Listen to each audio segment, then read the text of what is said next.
Bonsoir à toutes et à tous et bienvenue à l'Institut français pour ce second plateau média du cycle Art et écologie qui explore cette année le mouvement culturel et artistique engagé en faveur de l'écologie. On poursuit notre découverte ce soir après un premier plateau média qui, au mois de février, nous avait permis de mieux comprendre ce qu'est l'art qu'on appelle, entre guillemets, écologique, faute d'un terme plus adapté, et de mieux voir dans quelle mesure l'art peut être moteur de changement. Oui, les artistes et les curateurs ont un rôle à jouer dans cette crise écologique, qu'il s'agisse de lui donner de la visibilité, de proposer des modèles alternatifs à l'échelle locale, ou encore d'incarner des métaphores de notre capacité d'agir à l'échelle individuelle. Mais la plupart du temps, il leur est impossible d'agir seuls. Ils ont besoin de soutien, d'organismes qui leur fournissent les outils et les moyens d'opérer. Alors, quelles sont ces organisations qui mènent des actions concrètes et engagées dans le développement d'une culture de l'écologie ? Eh bien, c'est autour de cette question que nous sommes réunis ici ce soir pour réfléchir ensemble à la responsabilité des structures et des institutions face à l'état de crise écologique planétaire dans lequel nous nous trouvons.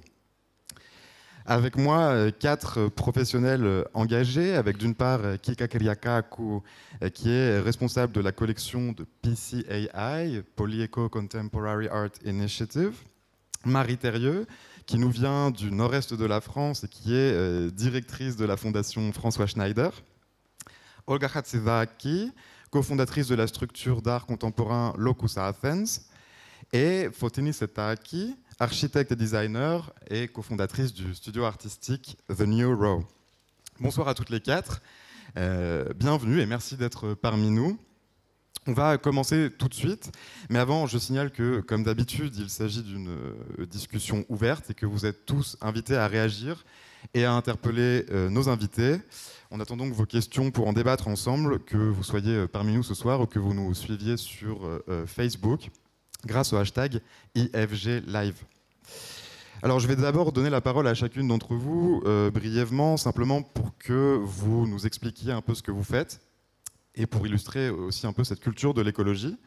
Avant de rentrer dans la discussion, on va commencer par toi, Kika. Kalispera. Είσαι λοιπόν υπεύθυνη των συλλογών μιας. Kika, tu es responsable d'une collection de la collection et de Polyeco. Est-ce que tu peux nous expliquer quelle est votre vision, quelles sont vos actions et surtout comment vous soutenez la création artistique? Polyeco, très rapidement, a été créé en 2014. Il s'agit, ou plutôt l'organisation a été créée en 2014 par la société Polyeco dans le cadre de la responsabilité sociale. Il s'agit d'une organisation qui, comme tu l'as très bien dit, vise à la sensibilisation écologique à travers l'image et l'art, et nous nous focalisons tout d'abord à la création d'œuvres d'art contemporaines avec un accent sur l'environnement, et dans le cadre de cela, nous avons une collection d'œuvres d'art que nous présentons en Grèce, notamment dans nos bureaux. Notre deuxième domaine d'activité sur lequel nous nous centrons, c'est notre programme. C'est un programme culturel que nous avons développé seul ou en collaboration avec d'autres acteurs, organisations. Notre troisième action, c'est notre soutien apporté à des artistes ou à des initiatives artistiques qui partagent notre problématique écologique. Je proposerai de voir la vidéo qui illustre notre mission, la mission de PCAI. Et je reviens.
Ας περάσουμε και στην παρουσίαση.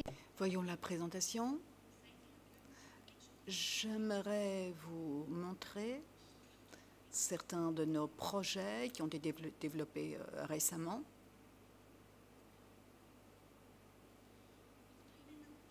Voilà un des projets qui ont été créés à la demande du PCAI et de la commissaire Nadia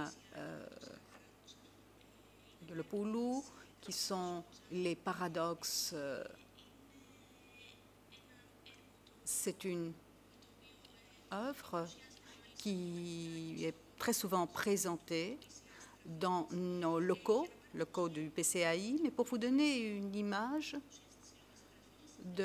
du mode de présentation de ces œuvres dans nos locaux, voilà, il s'agit d'une idée de proposition de présentation de ces œuvres et qui montre les œuvres d'art dans le monde du travail, dans les lieux du travail et leur interaction avec l'activité professionnelle. Au-delà de la collection et des œuvres de la collection, nous développons une série de projets, une série d'activités culturelles qui comprennent des expositions, des commissions, des coproductions, des projections, des débats et des ateliers pédagogiques.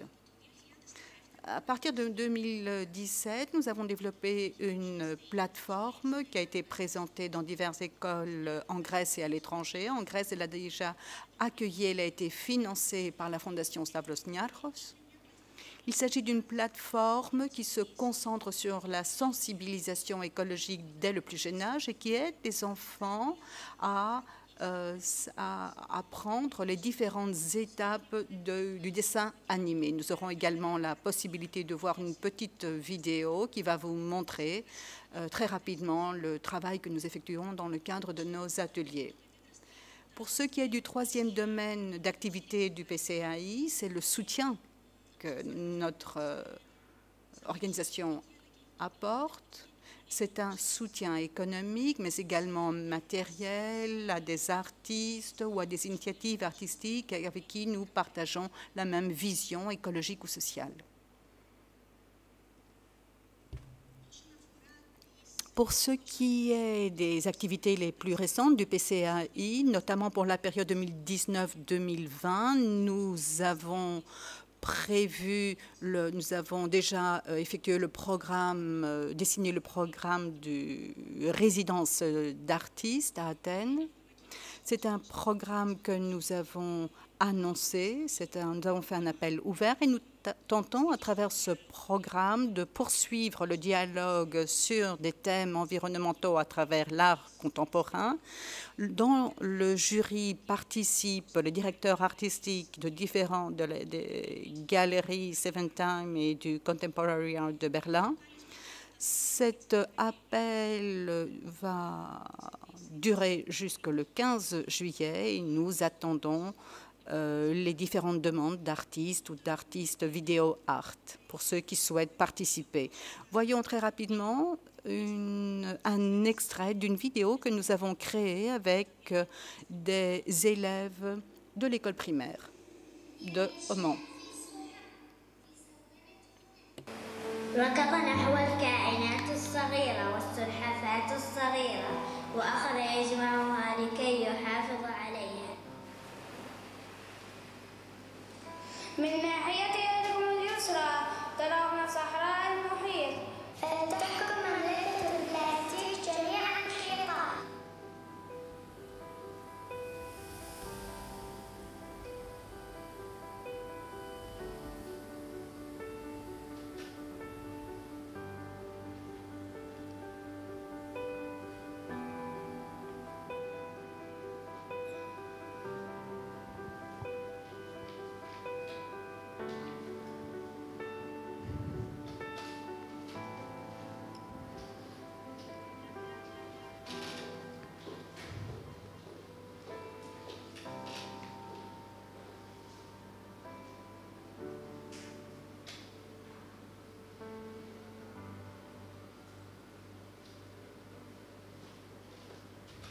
Σας ευχαριστώ. Merci. Nous te remercions, Keka. Et toi, Olga, tu es cofondatrice de Locus Athens et très récemment, vous avez été chargée de la grande exposition géométrie à l'université agricole agronome d'Athènes. Quel est le soutien qui vous est donné? Quel est le soutien que vous apportez? Bonsoir à tous et à toutes.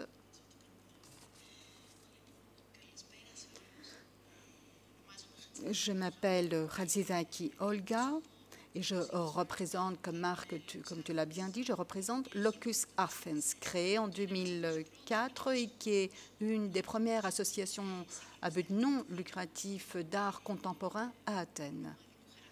De caractère nomade, c'est-à-dire que nous avons des projets qui sont développés à divers endroits de la ville. Ici, je représente Athens, Locus Athens, car nous avons développé un projet avec un très fort accent écologique intitulé Géométrie. Vous pouvez voir ici le catalogue. C'est un projet qui a été développé à l'Université agricole d'Athènes. Le concept était de Locus Athens, la réalisation de la Fondation Onassis. L'Institut français a soutenu de nombreuses actions également, de nombreuses activités. Pendant 3 mois, il y a une grande exposition qui a eu lieu. Parallèlement, un autre programme public comprenant plusieurs actions. Au lieu de voir la liste des artistes, vous pouvez voir ici tous ceux qui ont contribué avec leurs connaissances, leur travail artistique et qui ont contribué à cette exposition Géométrie qui était un projet très étendu.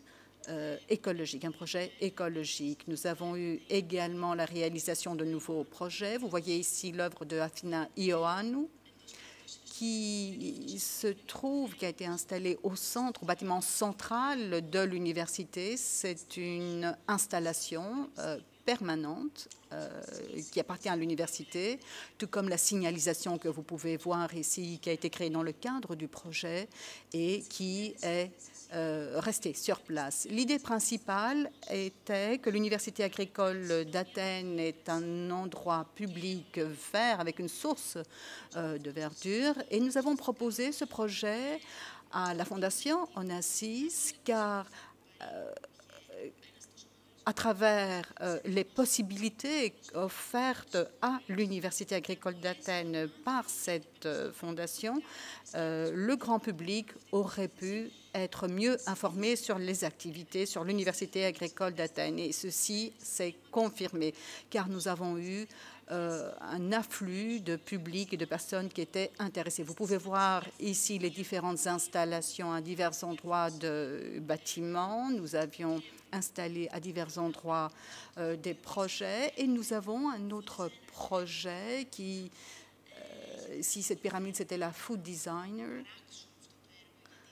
c'était un projet très intéressant car l'idée, la conception venait de 2 personnes avec un bagage artistique qui ont voulu créer cette installation sous forme de pyramide. Nous avons donc profité du savoir-faire de l'université, des professeurs de l'université agricole, de leurs connaissances et de leurs conseils pour aller au-delà de la théorie et créer un forest garden, un jardin, une forêt. Notre objectif était d'illustrer la coexistence, contrairement à la monoculture. Initialement, l'université considérait que ceci ne fonctionnerait pas, mais cette structure sous forme de pyramide nous a permis même de récolter par la suite des aubergines, des tomates et bien d'autres légumes. Et ça s'est bien passé. C'est une expérimentation qui s'est très bien déroulée et c'est l'emblème même de l'université. C'est une installation qui fait partie désormais, qui fait corps avec l'université. Vous allez également voir certaines images du programme public qui comprenaient des actions concernant l'alimentation. Nous avons organisé divers repas à l'université. Un groupe a pris soin de tous ces différents repas auxquels participait le public. Nous avons créé également un cinéma en plein air qui est resté dans l'enceinte de l'université, avait un programme de projection pour les étudiants avec un caractère fortement écologique. Nous avons organisé de nombreuses actions comme cet atelier de danse et cet atelier corps et danse, atelier corporel qui était très impressionnant. Ici, vous pouvez voir également certaines écoles, certains élèves qui ont participé, c'était des enfants de l'école primaire qui ont pu participer à un atelier que nous avons organisé qui s'appelle COB. Et il s'agit en fait d'un mode de construction traditionnel sans aucune empreinte sur l'environnement. Les enfants, les élèves ont participé à la construction de ce banc. Vous voyez ici une de ces étapes, une des étapes de la construction. Ce projet s'est achevé et par la suite, nous sommes un peu sortis du campus de l'université où juste à côté se trouve le fleuve Kifissos. Nous avons fait une longue marche qui aboutissait à ce fleuve. Vous voyez ici une marche avec ces musiciens et qui aboutit à un endroit de fleuve Kifissos qui est couvert avec des jeux et des sports de canoë, avec la participation des étudiants de l'université. Nous avions également des actions de semences. Et là, je vais m'arrêter car le projet était très grand. Je voulais simplement vous donner un avant-goût, une idée. Merci. Fotini, tu es cofondatrice de The New Row. Est-ce que tu peux nous présenter votre travail, comment vous avez pu le réaliser grâce à des institutions, grâce à différentes organisations publiques ou autres?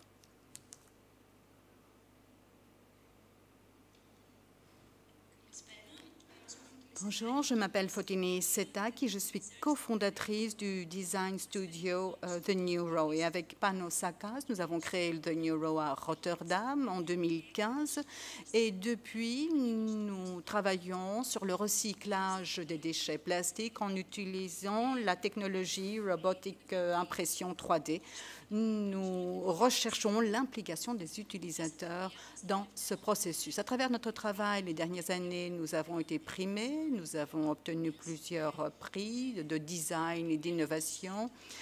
Et nous faisons partie des 10 projets à côté de Google sur la façon de pouvoir changer le monde. C'était pour nous très important. C'était un honneur car nous étions une petite équipe. Ce que nous faisons, c'est que nous clôturons le cycle des déchets plastiques en utilisant des nouvelles technologies. Nous fabriquons des meubles pour la ville ou des éléments qui peuvent être placés dans l'environnement ouvert et nous créons des objets qui ont une valeur élevée. Dans ma présentation, je vais vous présenter certains de nos projets. Et nous avons eu pour certains d'entre eux le soutien de Katerini Laskaridis, Fondation Katerini Laskaridis, et notre objectif était d'utiliser des filets qui avaient été abandonnés par des pêcheurs ou qui avaient été perdus par des pêcheurs. Nous avons donc contacté des pêcheurs et d'autres personnes qui interviennent dans le processus de la pêche. Nous avons recueilli différents éléments, même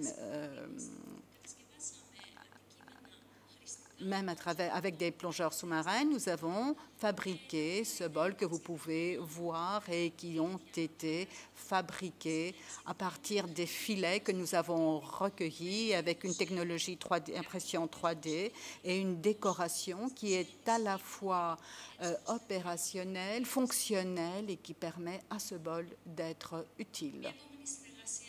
Une autre collaboration très importante pour nous, c'était avec l'Institut UMS à Amsterdam, avec l'Université de Delft et la municipalité d'Amsterdam, où dans le cadre d'un projet de recherche, nous avons voulu explorer si les déchets plastiques de la ville peuvent constituer la matière première pour la création de ces objets au profit de la ville, en utilisant les nouvelles technologies.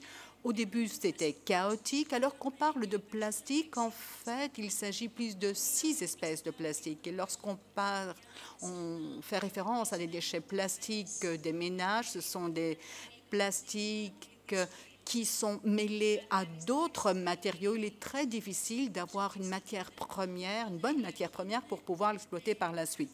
Donc, au début, nous avons fonctionné de manière sous forme d'études et de recherche. Nous avons donc utilisé des objets qui viennent des objets du quotidien pour créer des objets tels que ce banc que vous pouvez voir là, qui bascule et qui a été apprécié par le roi hollandais. Une autre série, c'était une série de bancs qui ont été placés dans la région du sud du Pays-Bas, tout au long d'axes pour vélo, et qui voulaient signifier que là, il y avait une sorte de station d'arrêt permettant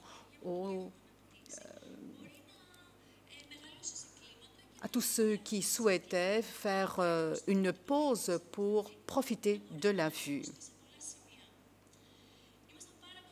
Nous avons eu de la chance car nous avons pu voir comment cette idée peut s'étendre sur toute une ville en collaborant à Thessalonique avec Coca-Cola. Là, en collaboration avec la municipalité de Thessalonique et également avec un organisme environnemental, nous avons créé le Zero Waste Labs, qui est un lieu d'information sur l'économie cyclique, circulaire, où les habitants de la ville pouvaient nous apporter leurs déchets plastiques, apprendre comment ces plastiques pouvaient être recyclés et décider eux-mêmes comment ils souhaitent mettre à profit ce déchet plastique. Nous avons créé donc un site web, une plateforme où le visiteur, à travers 6 étapes, peut créer son propre banc pour la ville, décider où il sera installé et apprendre la quantité de plastique nécessaire pour pouvoir fabriquer ce banc. Vous pouvez voir ici un exemple des bancs que nous avons présentés et installés à Thessalonique, qui sont installés de manière permanente sur la place Kranf et qui ont été fabriqués à partir des déchets plastiques de la ville et par les habitants de la ville de Thessalonique. Tour de présentation.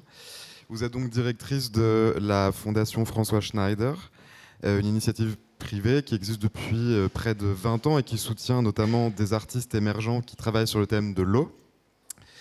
Quels sont les objectifs de la Fondation et surtout comment est-ce qu'elle soutient la création écologique ?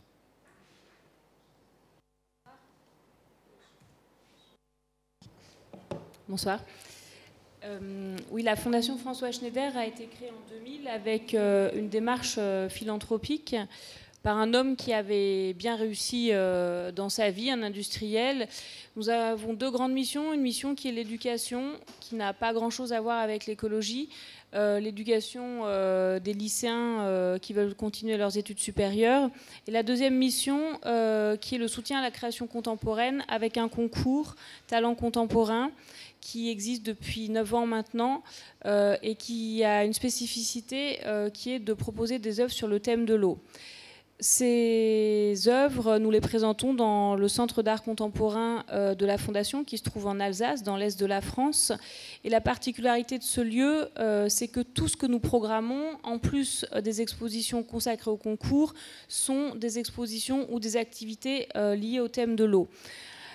L'eau, quand elle a été envisagée il y a une vingtaine d'années comme sujet central de la Fondation, n'était pas considérée comme un sujet environnemental et écologique. Ça a plutôt été envisagé comme une façon de démocratiser l'art contemporain, souvent élitiste, et de permettre aux visiteurs, au public local et international, de rentrer dans ce lieu, d'avoir une sorte de passerelle, puisque l'eau pouvait comme ça ouvrir des portes de manière un petit peu nouvelle. Donc, on n'est pas forcément dans cette dimension environnementale à 100%, mais force est de constater que ces dernières années, et notamment les 2 dernières éditions du concours, nous avons eu des artistes qui se sont énormément rapprochés de ces questions écologiques et environnementales. Le concours, il a lieu chaque année, il rassemble à peu près 1 millier de candidatures, donc c'est un long processus de sélection, 800 sont éligibles, au final vous avez 40 finalistes qui restent, et de ces 40 finalistes, nous avons 7 lauréats qui sont sélectionnés. Ces 7 lauréats, comment est-ce qu'on les soutient ? On les soutient en leur donnant 20 000 € chacun. Et ces 20 000 € leur servent à produire l'œuvre. Parfois, nous donnons des budgets supplémentaires pour créer des œuvres particulières. Vous voyez ici une œuvre, Les Poissons des grandes profondeurs, de Yves Chaudouette, qui est composée de 200 pièces en verre soufflé, qui parle du monde des abysses et qui a bénéficié d'un budget de production supplémentaire. On n'est là pas forcément dans une réflexion purement écologique de la part de l'artiste, mais il a voulu retranscrire ce qui se passait dans le monde des profondeurs et donner une évocation très poétique auprès du public et pourquoi pas donner une prise de conscience. Nous donnons donc 7 fois 20 000 € chaque année. Les œuvres rentrent dans notre collection. Aujourd'hui, on a une collection unique puisqu'on a à peu près 57 artistes dans la collection. Et nous faisons voyager les œuvres quand c'est possible. Nous avons des publications, des catalogues. Nous organisons des workshops avec les artistes, des visites guidées, tout un tas d'activités toute l'année. En parallèle du concours Talents contemporains, toute l'année, nous avons des expositions et des activités liées au thème de l'eau. Je vais vous montrer quelques exemples de la collection en particulier. Ici, vous avez Mehdi Medassi, un artiste qui parle de la traversée de la Méditerranée et des questions de migration. Cette question revient aussi souvent dans ce qui est proposé par les artistes actuels. Le mur de larmes, qui est plutôt une métaphore de la condition humaine, de Hélène Mugot. Noura Wada, Les Ruisselantes. Nous avons tout type de médium, nous avons de la vidéo, nous avons de la peinture, nous avons de l'installation, nous avons du dessin, de la photographie. Elisaveta Konovalova, qui elle parle de la mémoire de l'eau avec des questions, des 4000 briques, vestiges de briques trouvés dans l'Elbe. Donc comment est-ce que l'eau peut charrier une mémoire et parler des ruines d'un pays. Akmar qui parle des oppositions entre la technologie et la nature, puisqu'elle allait puiser dans une banque de données de mer virtuelle, des images de synthèse, pour recomposer un paysage éphémère. Julie Chaffort qui parle en embarquant des moutons noirs ou des moutons blancs de la société, filmés sur le lac de Vassivière, et des questions environnementales en plus de questions de société. Mathieu Bonnardet avec une série de dessins qui parle de la tectonique des plaques, de la question du territoire, de l'environnement et de la tectonique des sentiments. Donc vous avez aussi souvent ces parallèles qui sont établis par les artistes. Ici, on n'est pas du tout dans une dimension environnementale, on est dans des dimensions beaucoup plus ludiques, avec une satire de la natation à sec qui s'effectue au début du siècle. Et là, par contre, on arrive dans des choses où, effectivement, ces 2 dernières éditions, Aziz Degani, par exemple, qui est une artiste iranienne, parle de l'assèchement des fleuves en Iran et des questions de communauté qui se rassemblent autour de l'eau. Qu'est-ce que l'eau provoque dans chacune des cultures et en quoi il peut y avoir des cultures spécifiques à l'eau, avec une série de vidéocollages. Laurent Maréchal qui interroge les prises de conscience autour de l'eau entre l'Orient et l'Occident avec une installation numérique. Vous avez ici une interrogation sur la pollution directe avec les flaques d'huile dans l'océan et l'envie de la part de Paul Souviron de garder un petit morceau de la mer avec cette installation de bambou et de plexiglas. Édouard Decamps qui parle de la trace de l'homme, de l'impact de l'homme dans le paysage, avec une série de barrages, de photographies de barrages qu'il effectue depuis une dizaine d'années, avec une démarche très performative puisqu'il arpente comme ça les Pyrénées depuis 10 ans, il enregistre tout en photographie. Une question à nouveau sur les questions de migration, mais qui évidemment questionne aussi bien l'homme que l'environnement, avec une artiste cubaine qui retrace les trajectoires de 40 femmes et hommes en Méditerranée. Sarah Ferrer, une artiste espagnole vivant à Berlin, qui elle dénonce directement la pêche de masse, la surconsommation de poissons avec Fishing the Soul.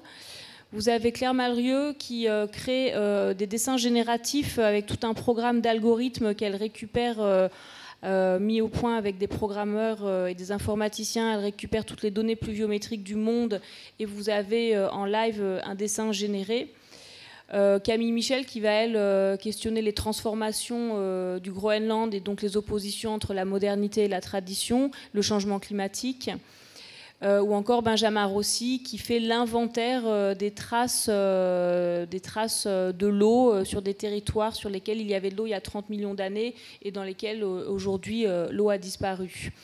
Ou encore le collectif Sandra et Ricardo portugais qui parle de la pollution directe avec 2000 containers de plastique qui évoquent quelque chose comme des plumes, mais qui au final dénonce les abus environnementaux actuels.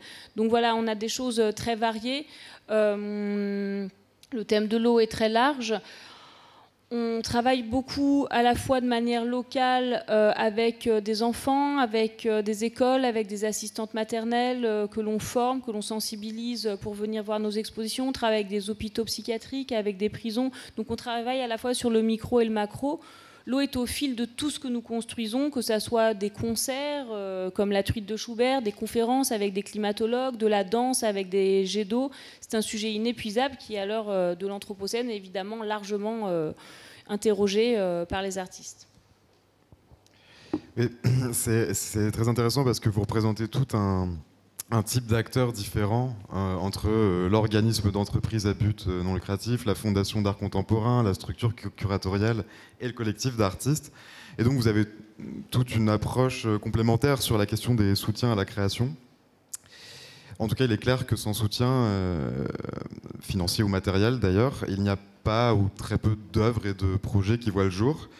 J'aimerais donc qu'on approfondisse ensemble le rôle que jouent les structures culturelles dans le développement d'une culture écologique. Pour vous, quelles sont leurs responsabilités et quel type d'impact est-ce qu'elles peuvent avoir? Alors je ne sais pas qui veut répondre en premier. Du point de vue de la Fondation, je pense qu'on n'est pas, comme je disais, dans une démarche directement écologique. On n'est pas là pour donner des leçons ou être dans une dénonciation, mais on est plus là dans un partage d'idées, dans un dialogue, mêlant de plus en plus art contemporain, société et environnement, écologie. Mais pour les artistes, pour eux, c'est un soutien direct pour continuer leur carrière, puisqu'ils sont souvent dans un modèle économique difficile. Donc c'est plutôt ce en quoi la Fondation a été créée. Après, c'est pour ouvrir des portes sur tout un tas de questions qui peuvent être philosophiques, qui peuvent être anthropologiques, qui peuvent être écologiques ou qui peuvent être sur la société. Est-ce que vous voulez ajouter quelque chose? Continue. Oui, à mon tour, j'aimerais dire que dans notre cas, le soutien financier d'institutions ou de sociétés a joué un rôle très important pour pouvoir se développer. Tous nos projets se fondent sur une idée que nous avons commencé nous-mêmes, et c'est quelque chose d'abstrait, d'immatériel. Pour pouvoir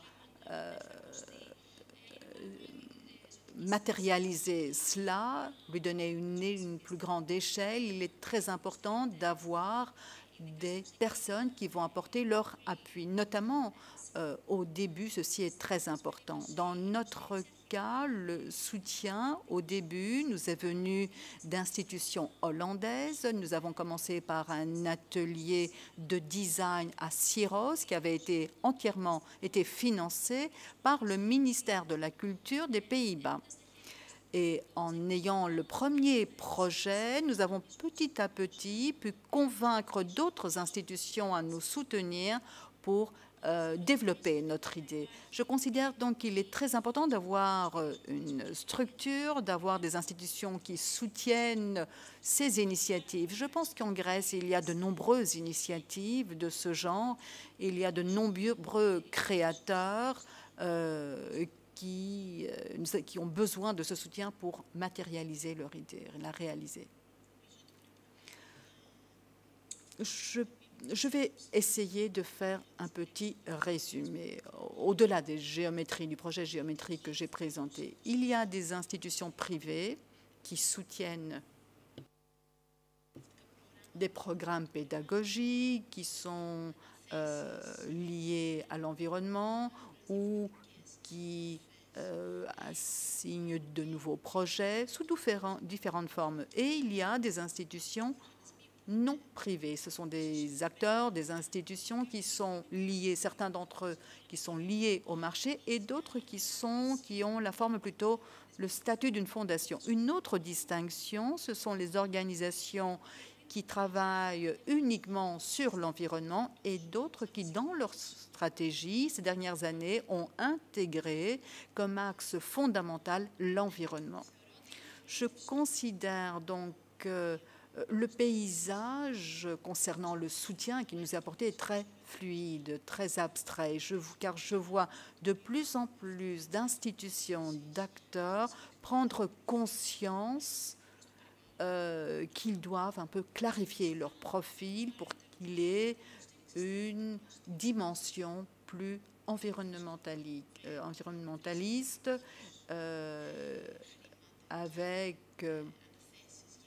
un but plus pédagogique, car il est plus difficile d'avoir un soutien financier pour la production d'œuvres artistiques à part entière. Kika, et tu parles pour la Grèce, oui. Oui, moi j'aimerais dire que pour ce qui est du PCAI, la plupart des projets sont autofinancés, car l'instance a été créée dans le cadre d'une société environnementale. Cependant, ces dernières années, nous avons effectué une série de co-organisation. Nous sommes affiliés à d'autres institutions qui nous ont permis de développer nos projets. Nous considérons qu'il est très important également d'apporter un soutien aux nouveaux créateurs et c'est un domaine sur lequel nous nous focalisons. Et dans les pays où la société a déjà des activités, dans l'île Maurice et Oman, nous considérons qu'il est très important de développer les projets où la société a déjà une présence, afin que nous ayons cette interaction avec la société locale, la société civile. Est-ce que quelqu'un souhaite intervenir, poser une question ou sur les réseaux ?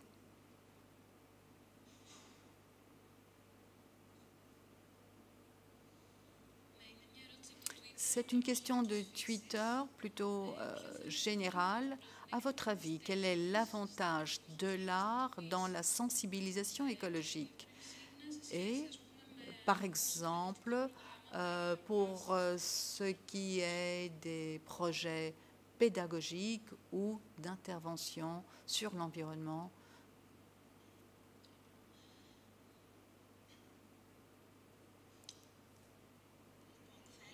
Je dirais que pour ce qui est des artistes, quand ils sont des porteurs de messages, l'artiste a un positionnement unique dans la société et qu'il peut emprunter d'autres rôles. Par exemple, il peut devenir scientifique, il peut s'approprier ce rôle du scientifique, du chercheur, de l'archéologue.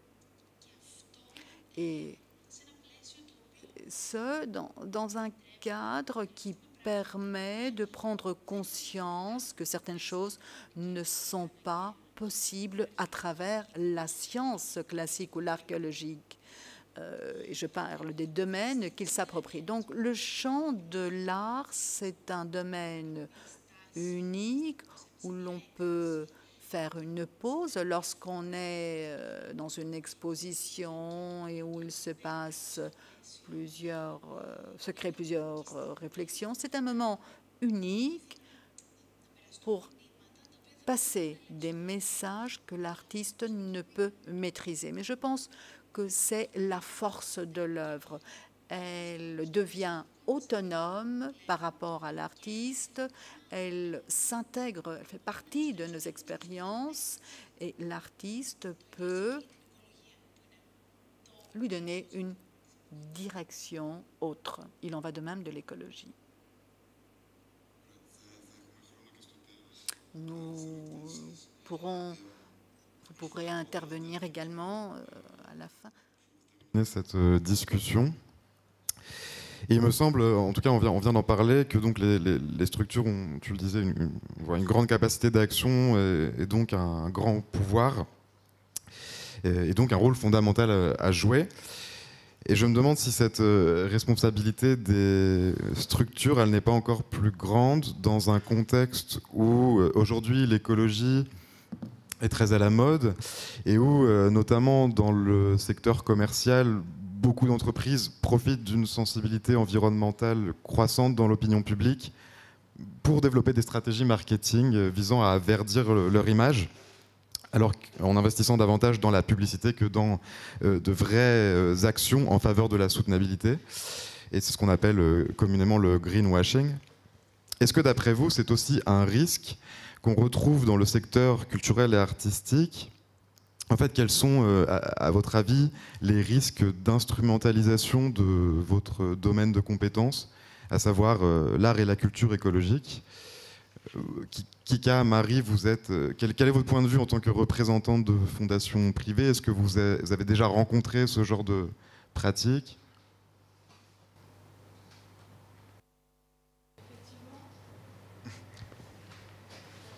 Effectivement. Πράγματι, έχω διαπιστώσει ότι όλο και περισσότεροι καλλιτέχνες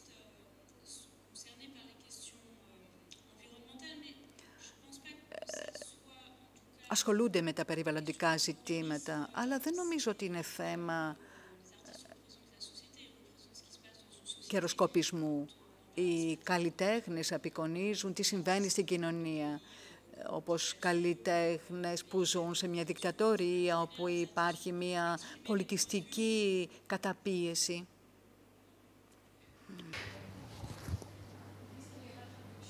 Ah, pardon. Alors,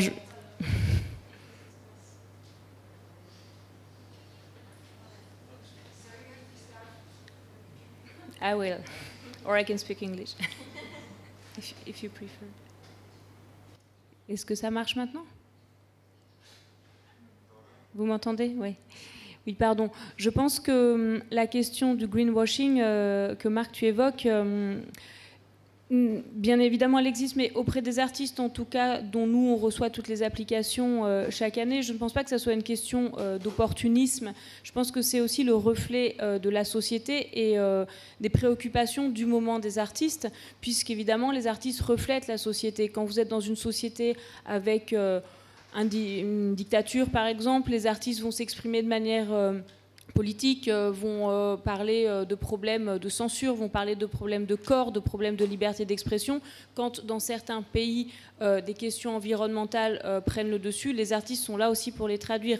Et pour revenir sur la question sur Twitter, sur le rôle de l'art, je pense que l'art est là, évidemment, les artistes sont là pour bousculer d'un côté, pour apporter du rêve aussi. Ils travaillent à la fois comme des chimistes, on parlait de côté laboratoire, mais aussi comme des alchimistes. Donc, ils ont des choses très particulières à véhiculer. Moi, j'ai pu faire des expositions ces 2 dernières années. Un moment, une exposition sur le thème des nuages. Le nuage peut être abordé de manière très écologique, sur la pollution, sur la dégradation environnementale, et de manière très poétique. Une exposition sur la fonte des glaces, c'est la même chose. La fonte des glaces est une préoccupation majeure aujourd'hui dans le monde, et beaucoup d'artistes le questionnent, peuvent faire de la performance, s'immoler dans des blocs de glace pour faire percuter au public qu'il faut peut-être faire quelque chose. Donc je pense que voilà, qu'une fondation, une institution a aussi ce rôle à jouer et que les artistes ont ces messages à véhiculer, mais encore une fois, c'est pas pour donner des leçons au public, c'est pour apporter peut-être des réflexions fines et ouvrir les débats. Oui, quand je parlais de risque de greenwashing, je pensais moins aux artistes qu'aux structures ou entreprises qui font appel aux artistes. Mais oui, après, je suis certaine que certains artistes s'emparent aussi du sujet pour répondre à un appel à candidature sur lequel vous avez possibilité d'avoir 20 000 € et vont soudainement s'intéresser à la question de l'eau. Donc il arrive aussi, moi je vois et je recale ces artistes-là en disant qu'il n'y a pas du tout de cohérence dans leurs propositions. Donc d'une certaine façon, on peut aussi le reprocher aux artistes en plus de grandes entreprises.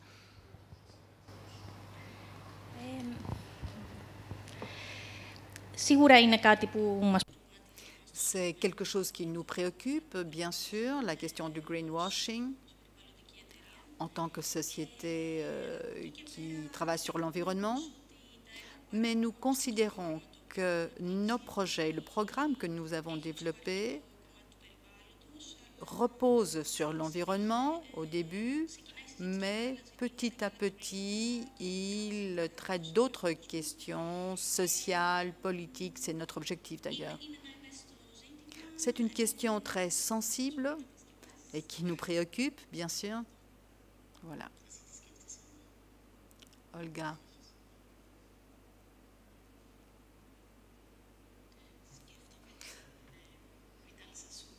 Je pense à Vital Sassoon, la société Vital Sassoon qui, il y a quelques semaines, changeait leurs emballages, je lisais cela, et qui mène une grande campagne. Et lorsqu'une société aussi énorme que celle-là annonce au public que ces bouteilles ne seraient plus en plastique mais d'un autre matériau, je ne sais pas lequel, c'est un positionnement tout à fait différent d'un artiste ou d'une structure. C'est une société. Des sociétés de ce genre créent certains soupçons, fait réfléchir à cette appropriation de notre consommation. Mais comme Kika l'a dit, l'approche doit être plus holistique. Même ces sociétés qui très souvent ont le soutien de fondations, qui soutiennent des actions dans divers pays, etc. Par exemple, la fondation IKEA, la fondation Coca-Cola, la fondation Vodafone.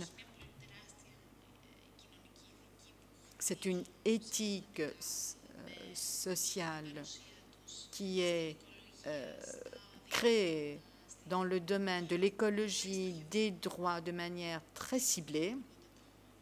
Et là, c'est là que les questions se posent et que les questions naissent. Je pense que l'approche doit être globale, c'est-à-dire comment un tel choix est justifié,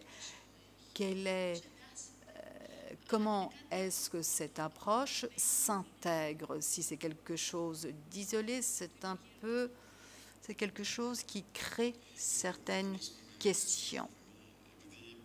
Fotini, nous allons clore par ton intervention, car à Thessalonique, vous aviez le soutien de la municipalité de Thessalonique, mais le projet faisait partie du projet Zero Waste de Coca-Cola, une société qui crée peut-être, qui fabrique le plus grand nombre de plastiques dans le monde.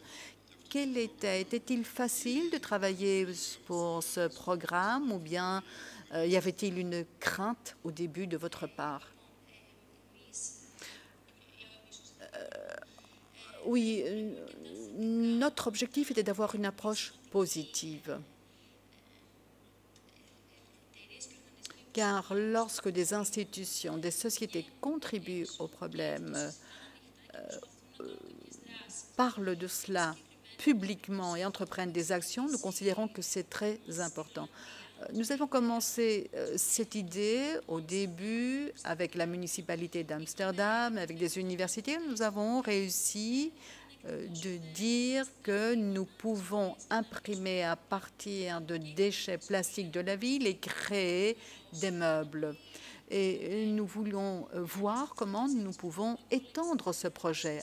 Grâce à notre collaboration avec Coca-Cola et le projet CSA de responsabilité sociale, nous avons pu voir en pratique comment cette idée peut se développer très rapidement, s'étendre sur une ville, intégrer tous les habitants à ce projet. Nous avons pu parler avec, dialoguer avec les enfants, les élèves dans les écoles, avoir le soutien, bien sûr, d'une société comme Coca-Cola, pour nous qui sommes une très petite société de type start-up. C'est un compliment, je dirais entre guillemets, car nous sommes autour de la même table et nous avons la possibilité de parler avec des instances très importantes et nous essayons de créer ensemble un dialogue qui permettrait d'améliorer notre approche du plastique, des déchets plastiques. Parallèlement, un changement à une telle échelle ne peut se réaliser du jour au lendemain. Je considère donc que notre projet Bring Your City répond à une étape intermédiaire où nous créons encore des déchets plastiques, mais qui permet de voir comment nous pouvons les recycler, comment nous pouvons avoir une attitude responsable. Je considère cependant que ceci n'est pas la solution aux déchets plastiques. Et avant le recyclage, il y a d'autres initiatives qui doivent être prises, comme par exemple réduire la quantité de plastique produit ou avoir des emballages plus intelligents qui ne nécessitent pas de tri, par exemple. Mais lorsque nous parlons d'un projet à grande échelle comme celui de Coca-Cola, ce sont des changements qui nécessitent du temps pour être réalisés. Et je pense que c'est là qu'il faudrait voir quelle sera la prochaine étape, au-delà de l'étape de transition. Quels sont les projets, quelles sont les solutions que nous allons adopter pour ne pas être confrontés au greenwashing. Ce qui nous préoccupe, ce que nous souhaitons, c'est avoir une attitude plus respectueuse de l'environnement. Il nous reste encore quelques minutes pour des questions du public.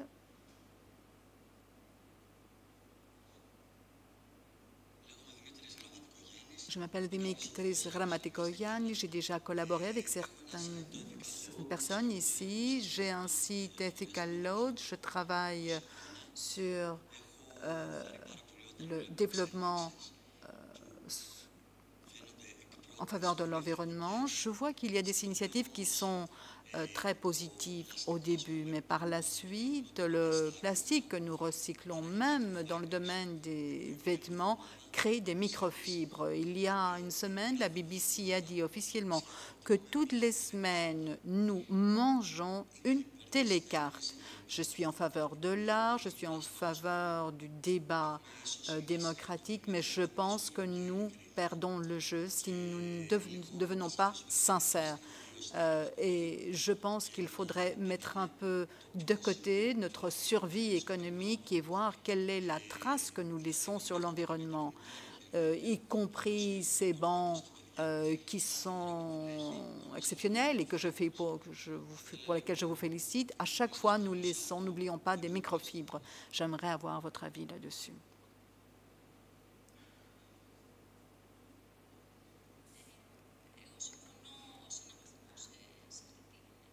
Jusqu'à un point, je suis d'accord avec vous. Je considère que le plastique est un matériau qui a deux aspects, un aspect positif et un aspect négatif, comme toute chose. Parmi cet aspect négatif, c'est le mauvais usage, la mauvaise application ou des applications que nous ignorons. Par exemple, nos vêtements peuvent contenir du plastique, une forte quantité de plastique, et à chaque lavage, nous laissons du plastique dans l'environnement. Je considère donc que cette information du public est nécessaire et en tant que consommateurs, nous devons, à partir de ce critère, choisir et être conscients de l'empreinte que nous laissons sur l'environnement. En tant que bureau artistique, ce que je souhaite, c'est faire des propositions créatrices, innovantes. Je pense qu'il est très important de sensibiliser d'une part sur une question et d'autre part être en mesure, lorsque j'aborde un problème, de pouvoir proposer une solution. Arriver à une solution sans aspect négatif, pour moi, c'est impossible. Mais il faut commencer par quelque chose. C'est mon point de vue. Je suis favorable à l'usage approprié du plastique et je considère qu'il n'y a pas d'usage intelligent, mais lorsque nous avons affaire à des usages qui ont une durée de vie très longue, car c'est un matériau qui est bon marché, qui dure très longtemps. Par exemple, en tant que municipalité, je dois être en mesure je dois savoir quel est le matériau que j'utilise pour les objets en plein air, pour l'espace public. Peut-être je devrais choisir, en tant que municipalité, du bois pour faire des économies quant au mode de gestion de ma municipalité. Donc, tous les éléments ont leur aspect positif et négatif. Je pense qu'il est très important d'être informé, bien informé, car il n'y a pas que deux aspects, du bon et du mauvais. Ce que nous tentons de faire, c'est de proposer une méthode de travail qui peut inspirer de nouvelles professions, un nouvel usage de la technologie, une nouvelle économie, par exemple. Hors micro. L'intervention est hors micro et ne peut être traduite. Intervention hors micro.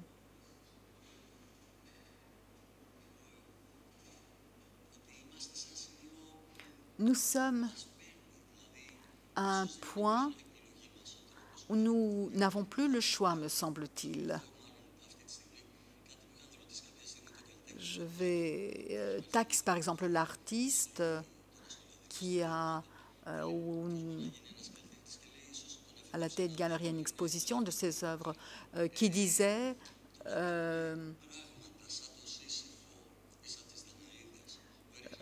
faire pousser un arbre suffit.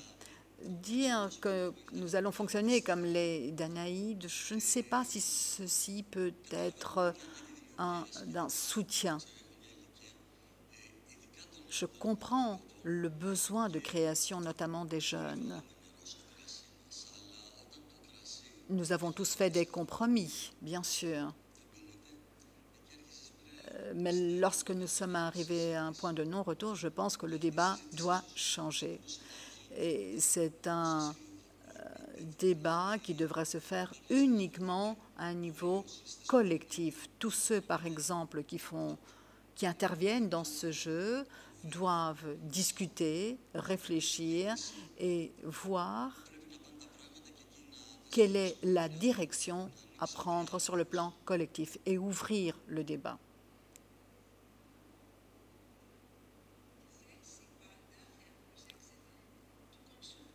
Toujours du point de vue du consommateur, c'est-à-dire que c'est à nous de décider ce que nous allons utiliser. Mais ce n'est pas là où réside le problème, semble-t-il. Le problème, c'est les grandes sociétés qui maîtrisent de ce que nous portons, nos vêtements, et également des matériaux que nous utilisons pour créer des œuvres ou autre chose. Une autre question très intéressante, comme celle que vous avez posée, comment le greenwash influe? Nous voyons aujourd'hui que de nombreux artistes créent aujourd'hui, réagissent. Et vous voyez par exemple que Tate a cessé d'être financé par BP. Guggenheim ne veut pas que son directeur artistique quitte le musée car, en raison de son action. Donc, les artistes prennent position car ils s'opposent à la politique de ces sociétés. Je pense donc que la question est plus complexe car là, il y a un aspect également politique et c'est une chose dont nous devons discuter dans ce genre de discussion sur l'environnement. Car Coca-Cola, n'oublions pas la chanson qui disait « This is an amazing world », c'est un monde, nous allons créer un monde superbe. C'était la chanson de Coca-Cola.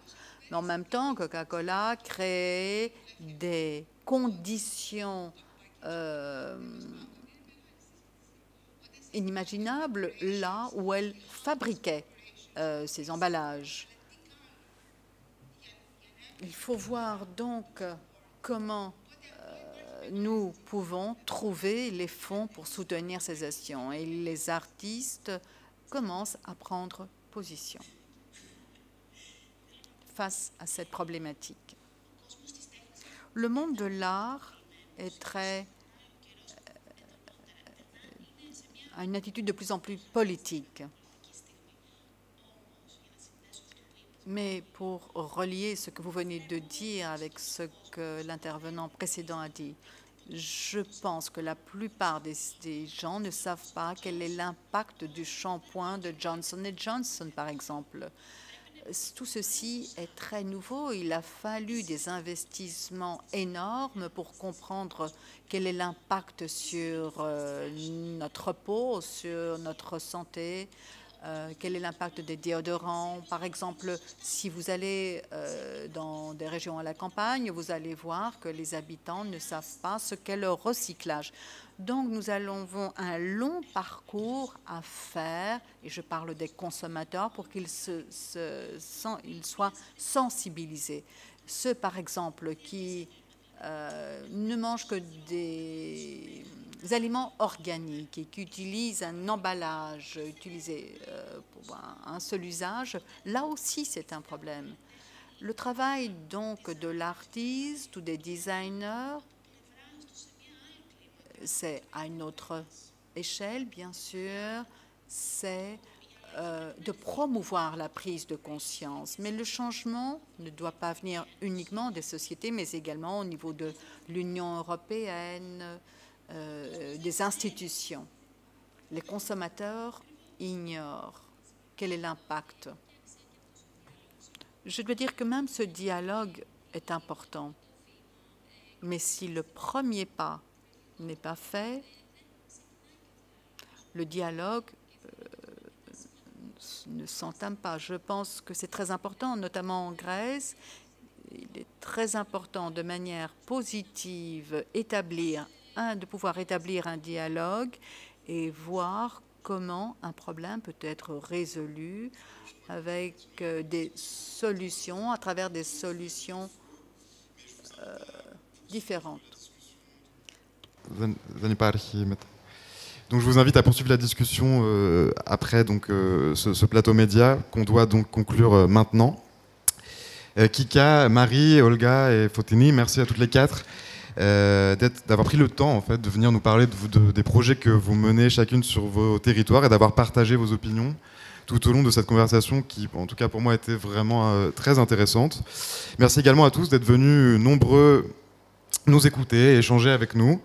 J'espère vous voir aussi nombreux au mois de septembre pour un dernier plateau de ce cycle Art et Écologie, le 17 septembre, dans lequel on abordera la question du développement de pratiques soutenables dans le secteur culturel.